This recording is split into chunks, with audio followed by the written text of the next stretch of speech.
Les mirages de la précipitation. Imagine que la vie t'échappe à chaque seconde. Tout va si vite que l'essentiel se dilue. Et si je te disais qu'il existe une façon de vivre où la précipitation disparaît, où chaque instant devient vivant, plein, conscient? Ce chemin existe. Ce sont les enseignements bouddhistes millénaires qui nous ramènent à l'ici et maintenant. Ils nous montrent que la paix ne se trouve pas à l'extérieur, mais à l'intérieur. Dans cette vidéo, tu découvriras comment l'urgence n'est qu'une illusion et comment, en la lâchant, chaque respiration, chaque décision, chaque instant se transforme. Ne manque pas cette invitation à regarder ta vie avec des yeux nouveaux. Le piège de la précipitation dans la vie quotidienne. La précipitation est devenue comme un décor permanent de nos vies. Tout semble devoir se faire en courant. Avaler un petit déjeuner en 2 minutes, répondre aux messages en marchant, vérifier les notifications avant même de sortir du lit. Nos journées ressemblent à une course d'obstacles où nous n'arrivons jamais à la ligne d'arrivée, car à peine avons-nous terminé une tâche qu'une autre réclame déjà notre attention. La société moderne glorifie la rapidité. Plus tu réponds vite, plus tu sembles productif. Plus ton agenda est rempli, plus tu parais avoir de la valeur. Mais derrière cette apparente efficacité se cache un piège profond. Le bouddhisme nous invite à regarder cette précipitation avec un œil critique, car la hâte n'est pas seulement une manière d'agir, c'est une manière de penser. Elle naît de la croyance que nous manquons toujours de temps, d'argent, de reconnaissance. Elle reflète une agitation intérieure qui cherche sans cesse quelque chose à l'extérieur, mais qui ne se rassasie jamais. Plus tu cours après ce qui te manque, plus la paix s'échappe de l'instant présent, quand la hâte nous fait perdre l'essentiel. Bien souvent, nous nous pressons non pas par réelle nécessité, mais parce que nous croyons devoir en faire plus, parce que nous subissons la pression de rester au niveau, ou par peur d'être laissés derrière.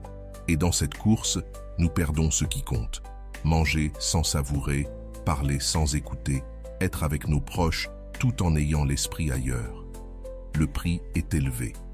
Anxiété, fatigue, relations superficielles, et ce sentiment de vide qui ne disparaît pas, même quand nous atteignons nos objectifs. Le bouddhisme nous invite à nous arrêter et à nous demander « Qu'est-ce qui me pousse à courir ainsi? D'où vient cette urgence ?» Souvent, nous découvrons que ce n'est pas le monde qui nous l'impose, mais notre propre esprit piégé dans le filet des comparaisons et des attentes. La grande illusion de la course.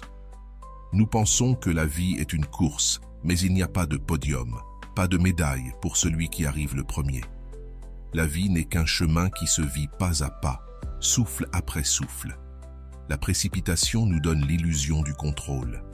Nous croyons que faire plus en moins de temps nous permettra de dominer notre vie. Mais c'est le contraire qui se produit. Plus nous courons, moins nous nous sentons libres. Un agenda plein devient une prison invisible, où la joie et la sérénité semblent hors d'atteinte. La vraie liberté, rappelle le bouddhisme, ne naît pas du contrôle, mais de la présence. Être pleinement dans ce qui se passe déjà, sans désirer être ailleurs ni plus tard, voilà la clé. Avant d'aller loin, je te serais reconnaissant si tu mets un j'aime à la vidéo, cela m'aiderait à continuer de diffuser cette philosophie. Si tu n'es pas encore abonné, je te recommande de t'abonner et d'activer la cloche pour ne manquer aucune vidéo. Retrouver le rythme naturel. Reconnaître que la précipitation est une construction sociale et mentale ouvre une porte nouvelle, celle de retrouver le rythme naturel de la vie. Un rythme semblable au battement du cœur ou au souffle. Ni trop rapide, ni trop lent, juste ce qu'il faut pour nous soutenir. Quand nous cessons de courir et que nous nous accordons à ce compas naturel, les choses ne disparaissent pas. Au contraire, elles deviennent plus claires, plus simples, plus appréciables. Le pas le plus précieux est peut-être de réaliser que nous n'avons pas besoin d'atteindre une destination pour être en paix. La paix n'est pas dans l'arrivée, elle est dans le chemin. Comment la précipitation alimente l'insatisfaction. La précipitation ne nous vole pas seulement la sérénité, elle nous entraîne aussi dans une insatisfaction permanente. Nous croyons que si nous faisons plus, si nous allons plus vite, nous finirons par trouver le repos. Mais cette promesse n'est jamais tenue. À peine une tâche terminée, une autre surgit. C'est comme boire de l'eau salée. Plus on en boit, plus la soif grandit. Le bouddhisme nous met en garde contre cette illusion dangereuse, croire que le bonheur dépend de ce qui nous manque encore. La hâte nous projette toujours vers un futur qui n'existe pas encore. Résultat, nous vivons piégés dans des attentes sans fin. La comparaison et le sentiment d'insuffisance. La hâte s'accompagne souvent de la comparaison. Nous ne voulons pas seulement avancer vite, mais plus vite que les autres. Les réseaux sociaux amplifient ce poison en nous bombardant d'images de vie parfaite, de réussite, de voyage, de plaisir. Alors nous accélérons pour être à la hauteur, mais ce que nous récoltons, c'est l'insuffisance. Le chemin bouddhiste propose une alternative radicale. Comprendre que la satisfaction véritable ne vient pas d'accumuler plus, ni de courir plus vite, mais d'être présent à ce qui est déjà là. Un simple morceau de pain savouré en pleine conscience peut donner plus de joie qu'un festin englouti dans la hâte. Écouter calmement un être cher peut offrir plus de bonheur que 100 messages envoyés distraitement. La précipitation vide même nos plus grandes réussites, car nous les traversons sans jamais les goûter. La leçon finale. La vie vécue sans pause ressemble à un film en avance rapide.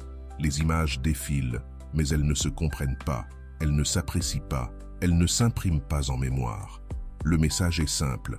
Si nous voulons éteindre l'insatisfaction, nous devons lâcher la précipitation. Nous devons arrêter de vivre comme si tout était une course vers un lieu qui n'existe pas. La vie retrouve alors son goût. Le vide intérieur commence à se remplir de la simplicité du quotidien. Car la paix ne se trouve pas dans demain, mais dans l'instant présent. Imagine que tout ce qui se présente devant toi doit être résolu immédiatement. Pourtant, bien souvent, ce n'est pas vrai. Notre esprit exagère l'importance des problèmes et les transforme en géants, alors qu'ils ne sont en réalité que de simples détails gérables. Ce mirage crée du stress, car nous croyons être entourés d'incendies qu'il faudrait éteindre les uns après les autres, sans réaliser que beaucoup d'entre eux ne sont que des feux imaginaires. Dans la vie quotidienne, cela apparaît clairement. Si nous recevons un message et que nous ne répondons pas aussitôt, nous pensons échouer. Si les courriels s'accumulent, nous croyons que tout est une priorité absolue. Si le téléphone sonne, alors que nous sommes occupés à une autre tâche, nous laissons tout tomber pour répondre. La précipitation nous pousse à réagir sans réfléchir, prisonniers d'une sensation d'obligation permanente. Pourtant, si nous regardons avec calme, nous verrons que presque rien n'exige l'urgence que nous croyons. Ce qui nous pousse n'est pas une nécessité réelle, mais l'illusion créée par une pensée agitée. La hâte nous conduit aussi à vivre en pilote automatique. Nous faisons les choses sans en avoir conscience, simplement emportés par l'inertie. Nous passons d'un endroit à un autre sans nous souvenir du chemin parcouru. Nous mangeons sans savourer, travaillons sans concentration, parlons sans écouter. C'est comme si notre esprit vivait ailleurs, toujours en avance, sur ce qui n'est pas encore arrivé. Ce mode de vie crée un vide intérieur. Nous faisons beaucoup, mais avons l'impression de n'avoir rien vécu. Le bouddhisme compare l'esprit à un lac. Lorsque le vent agite ses eaux, il ne reflète rien avec clarté. Mais quand il se calme, il devient un miroir parfait qui révèle la réalité telle qu'elle est. La précipitation est ce vent qui trouble la surface de notre esprit. Elle déforme, fragmente, accélère. Nous croyons comprendre la situation, mais nous ne voyons en réalité que des morceaux désordonnés. Ce mirage nous pousse à confondre mouvement et progrès. Quand l'agenda est plein, quand les jours défilent vite, nous croyons avancer. Mais si nous regardons en profondeur, nous découvrons parfois que nous ne faisons que tourner en rond. L'esprit pressé nous convainc que l'important est de ne jamais s'arrêter, alors que la vraie sagesse est parfois de s'arrêter pour se demander si nous allons dans la bonne direction. Sans cette pause, nous risquons d'aller très loin, mais vers un endroit où nous n'avons jamais voulu arriver. La hâte déforme aussi nos relations. Sous son emprise, nous voyons les autres comme des obstacles qui nous font perdre du temps ou comme des moyens d'obtenir quelque chose rapidement. Nous cessons de les voir comme des êtres humains pour les réduire à des fonctions. Ce regard abîme nos liens et crée une profonde déconnexion. Le mirage nous fait croire qu'en allant plus vite, nous gagnons du temps, alors qu'en vérité nous perdons la qualité de nos relations. La solution n'est pas d'accélérer encore plus, mais de former notre esprit à s'arrêter et à observer. Lorsque nous nous arrêtons, respirons et regardons sans précipitation, la réalité apparaît autrement. Ce qui semblait un énorme problème se réduit à un détail. Ce qui paraissait urgent ne l'est plus. Ce que nous tenions pour certain se révèle n'être qu'une projection de notre esprit. La clarté ne surgit pas quand nous courons, elle apparaît quand nous osons ralentir. Reconnaître le mirage de l'esprit pressé est le premier pas pour retrouver la liberté. La hâte nous montre une vie déformée, la tranquillité nous renvoie son vrai reflet. Et dans ce reflet, nous découvrons quelque chose de simple mais profond. La réalité, telle qu'elle est, contient déjà tout ce dont nous avons besoin pour être en paix. Vivre le présent comme antidote. Si la hâte est un mirage qui nous entraîne vers un futur qui n'arrive jamais, alors le présent devient l'unique lieu où nous pouvons nous libérer. L'antidote n'est pas d'accélérer ni de vouloir tout contrôler, mais d'apprendre à vivre pleinement ce qui est devant nous, avec toute notre attention, sans fuir vers ce qui n'existe pas encore.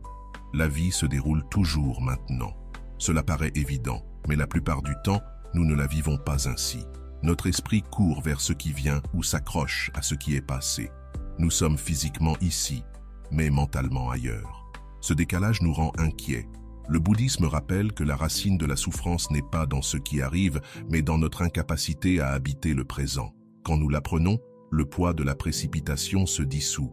Vivre le présent ne veut pas dire se désintéresser du futur ou de nos responsabilités. Cela signifie être totalement présent à chaque instant, accomplissant ce qui doit être fait sans porter le fardeau de demain ni l'ombre d'hier. Si nous travaillons, nous travaillons. Si nous mangeons, nous mangeons. Si nous parlons à quelqu'un, nous l'écoutons. Cela paraît simple, mais c'est difficile, car l'esprit a été entraîné à bondir sans cesse. Une pratique simple et puissante est de prêter attention à la respiration. Sentir l'air entrer et sortir nous ramène ici, maintenant. La respiration est une ancre qui nous rappelle qu'il n'y a pas besoin de courir. Cet instant suffit. Quand nous le faisons, l'esprit se calme et ce qui semblait déformé par la précipitation redevient clair. Le présent nous offre aussi ce que la hâte ne pourra jamais donner, la capacité de savourer la vie. Pressés, nous mangeons sans goût, parlons sans écouter, marchons sans voir. Mais en nous arrêtant, tout devient plus vivant, plus intense. Le son d'une conversation, la texture d'un aliment, le simple souffle. Le présent transforme la vie en expérience pleine. Il nous libère aussi de la peur. La plupart de nos angoisses viennent d'images de demain. La hâte est la fille de cette peur. Nous courons parce que nous craignons de ne pas arriver, de perdre, d'échouer. Mais quand nous revenons à l'instant présent, ces peurs disparaissent. Car ici et maintenant, il n'y a presque jamais de problème réel. Vivre le présent change aussi nos relations. En écoutant vraiment, en regardant sans distraction, nous créons un espace de connexion authentique.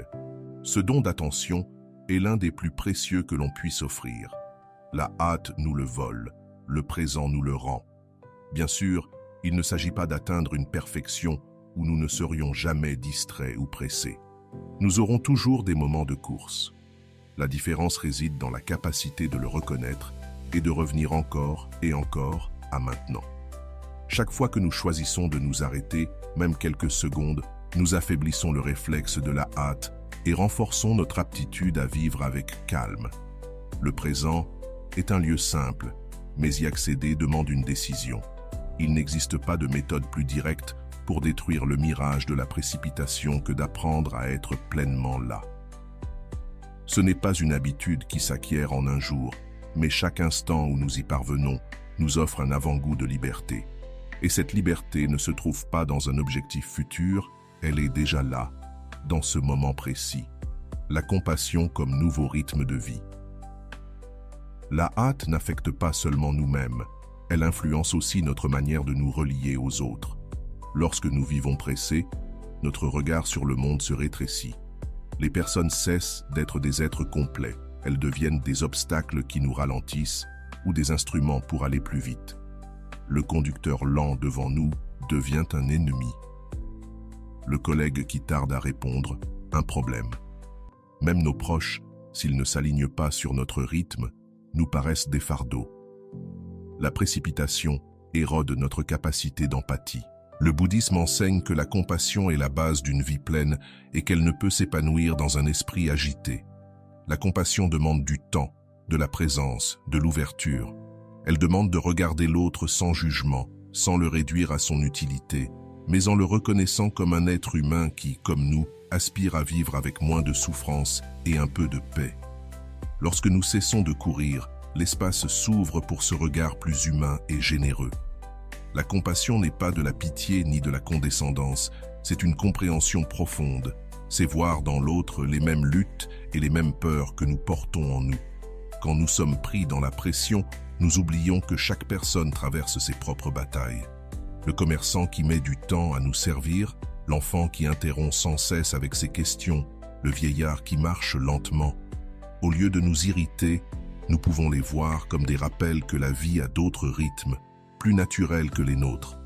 Ce simple changement de regard adoucit le cœur et réduit la tension que provoque l'urgence constante. La compassion transforme aussi notre relation avec nous-mêmes. La pression s'accompagne souvent d'une voix intérieure exigeante qui nous pousse à faire plus, à être plus, à ne jamais nous arrêter. Cette voix nous punit à la moindre erreur et nous compare aux autres quand nous croyons ne pas avancer assez vite. Pratiquer la compassion envers soi, c'est apprendre à s'écouter avec bienveillance, à reconnaître ses limites et à accepter que nous ne sommes pas des machines conçues pour produire sans repos. L'autocompassion devient alors un frein naturel à la pression, car elle nous invite à prendre soin de nous plutôt que de nous sacrifier pour un agenda interminable. Et ce qui est fascinant, c'est que la compassion instaure un nouveau rythme de vie. Lorsqu'elle guide nos actions, nous découvrons que la vie n'a pas à être une course, mais une danse, où chaque pas compte. Il ne s'agit plus d'arriver avant les autres, mais de marcher en harmonie. Écouter réellement quelqu'un peut prendre du temps, mais ce temps n'est jamais perdu. C'est un investissement dans la connexion.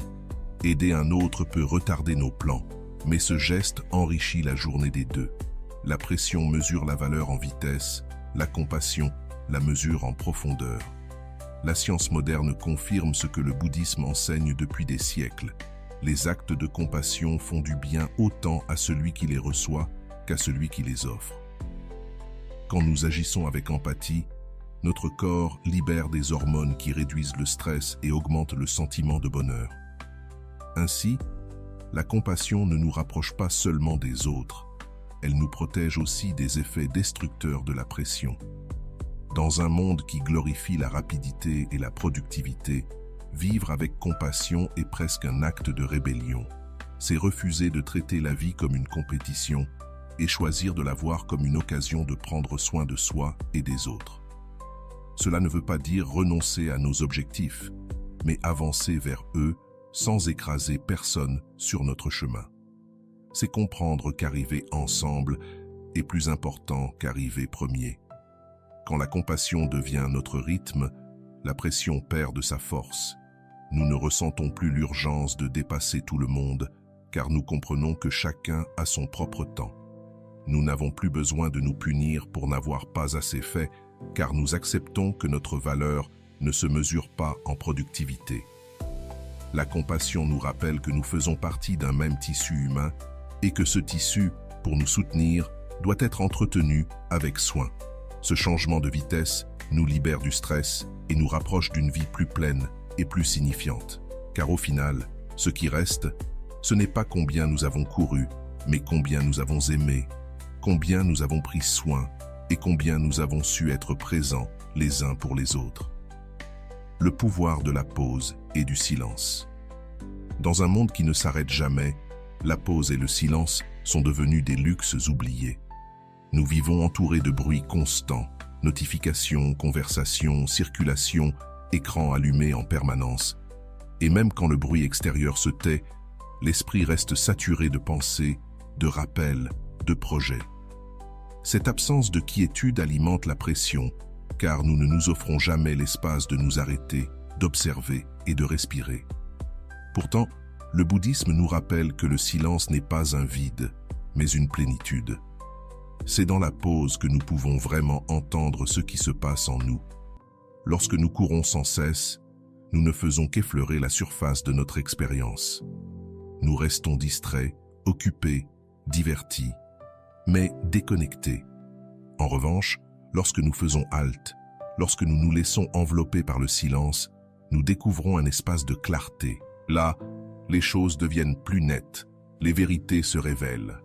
La pause est un acte de résistance contre la culture de l'urgence. Elle nous enseigne que tout ne doit pas être résolu immédiatement. Combien de fois avons-nous cru à un problème insoluble pour voir surgir une solution après avoir pris du recul? La pression nous aveugle, le silence ouvre les fenêtres. Dans la vie quotidienne, pratiquer la pause peut être aussi simple que d'éteindre son téléphone quelques minutes, de s'asseoir pour observer sa respiration ou de marcher lentement en prêtant attention au monde qui nous entoure. Pas besoin de grandes retraites, il suffit de créer de petits oasis de calme dans la routine. Ces instants nous rendent à nous-mêmes et nous rappellent que nous ne sommes pas esclaves de la vitesse. Le silence transforme aussi nos relations. En cessant de remplir chaque espace par des mots, nous laissons place à une écoute plus profonde. Souvent, le plus guérissant n'est pas ce que nous disons, mais l'espace que nous offrons à l'autre pour qu'il s'exprime. Une pause dans la conversation permet aux émotions de se poser, aux mots de naître plus sincèrement. La pression nous pousse à répondre mécaniquement. Le silence, lui, nous permet de répondre avec calme. Enfin, la pause nous reconnecte à la nature. La vie naturelle ne court pas. Les arbres grandissent à leur rythme, l'eau s'écoule sans hâte, les saisons se succèdent sans forcer. Quand nous acceptons de ralentir, nous nous souvenons que l'existence a son propre tempo. Bien sûr, le silence peut sembler inconfortable au début. Ceux qui vivent dans la pression se sentent perdus quand il n'y a rien à faire. Mais cette gêne est précisément le signe que nous en avons besoin, car sous le bruit se cachent des émotions que nous fuyons. Le silence les fait remonter, et c'est le premier pas vers la libération. La pause n'est pas un retrait de la vie, c'est une façon de la vivre plus clairement. Quand nous faisons halte, nous reprenons nos activités avec une énergie neuve et un esprit plus lucide. C'est comme nettoyer une vitre embuée. Soudain, tout devient plus net. Apprendre à s'arrêter, ne serait-ce que quelques minutes chaque jour, c'est rompre l'illusion de la pression. C'est se rappeler que nous ne sommes pas des machines, mais des êtres vivants qui ont besoin de sentir, de réfléchir et d'être présents. La pause n'est pas une perte de temps, c'est une récupération de vie.